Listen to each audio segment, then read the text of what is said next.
Congratulations to Lieutenant General Peter Rothschild, ko Chada Kwanya Laquer, Acting Deputy Chief of Staff, Kakume SPLA, IO Pin Dr. Riek Machar. Narmala Kenyam Kanadiala Contilian Karwana Guasame Kanwar Online TV channel. Kenyam man banalingan wale Shanka Bongman Kapai Bakil Ron Kina Dangra with the Jandangra with the ditch. Banarach Kaler Konalat Karodian Kumaka SPLA IO, Kumaraike Dr. Riek Machar Tendurgon. Jan Banjo me Banjalinka Quida, Katadan and Charojame Chajanunkaja. I kone guan wunena. Ray Wika so Sudan Kajan Guasme Ral Tatin, Kaniri Kon qua target Kume SPLA IO. Alonating one long till generally, Ray Wika so Sudan, 10 work Dr. Riek Machar. Ken yark widian longan wo der and der tiai der wo ko kume dunkir me yadit der wo ko kumen tin kontin ched pin Dr. Riek Machar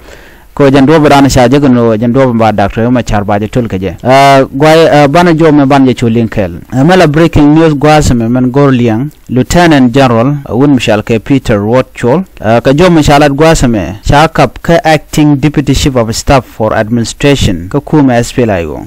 cha kwanya la kweren rawden tama ka chief of staff ray desha ajara mudana la kwera tama ka paya kwany cha kwany ka kuma SPLA IO cha kwany kai command structure alo cha la kwer midi long jen kwany gaje ko jen take experience ke take ngany marong kata dana let kumaro da kaje ko en position mo shara mu don kwi shara ke kwi ngaide ke kuma SPLA IO cha da kwany bang la ja kwany ko jen take experience kwany gaje ko take experience ko ngai ke jen go blad mo bijalwang ka jo macharat gwaza me chala test ne loinen dialen content ke kuma SPLA IO ano shawude me chaja kwany Lieutenant General Peter Rothschild chaja kwany acting deputy chief of staff for administration ka kuma SPLA IO wa en kwinde jo mashare leka netin content pin kuma SPLA IO shirka Nathaniel yet ka kwi kwarne Dr. Riek Machar ko jaram dana tam man leran tam ko ngai kona gwanu en Nathaniel yet honorable Nathaniel shana ngaji no charo da bara wiki juba chetere wiki juba gwal dan la wero je tente ka wi East Africa committee re wiki juba chaje de no go dara roch de jode de ja kapchong ko jandana gorkir me yadi de ngaji je gwanu re wiki juba te wudi chalga par kol teten ala interim chairperson e pairo da kwanya lakwar ka kwa Dr. Riek Machar mi machaji gno na me system cha use kim yadit ko benetin konti la kuma SPLA IO beka joj re wiki juba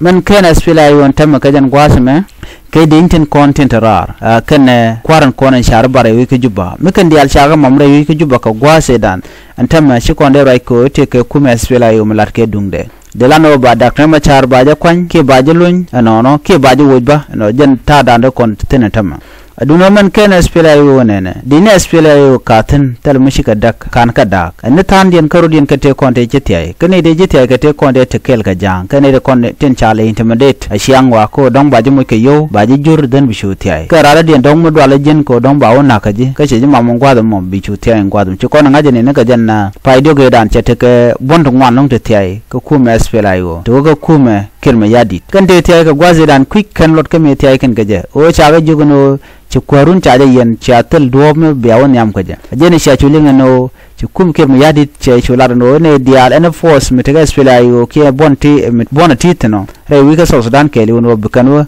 gwad the nante SSPDF ten bugoro report ko bagala dre kum ke SSPDF law emidia ga long me shala ke me yadi ko ne dial kontin te pin Dr. Riek Machar ko lo mo ke foles hop okay lo jo ken o ci kwarun jatel no motel mi shala SPLA IO ka janote de ni ko kente karar jeni sha chunen no gota konte te SPLA IO tin kan diar kan goza konten kwale makan tame kin me yadi ko gi jeno mi kan diar che dismantle lo je taram mo ba jang gwada mo no dere Dr. Riek Machar de je chuyen so ne me millet kin me yadi de raina murai kone charardien chayo kwan Lieutenant General Peter Rothschild ala Ramadan ala acting deputy chief of staff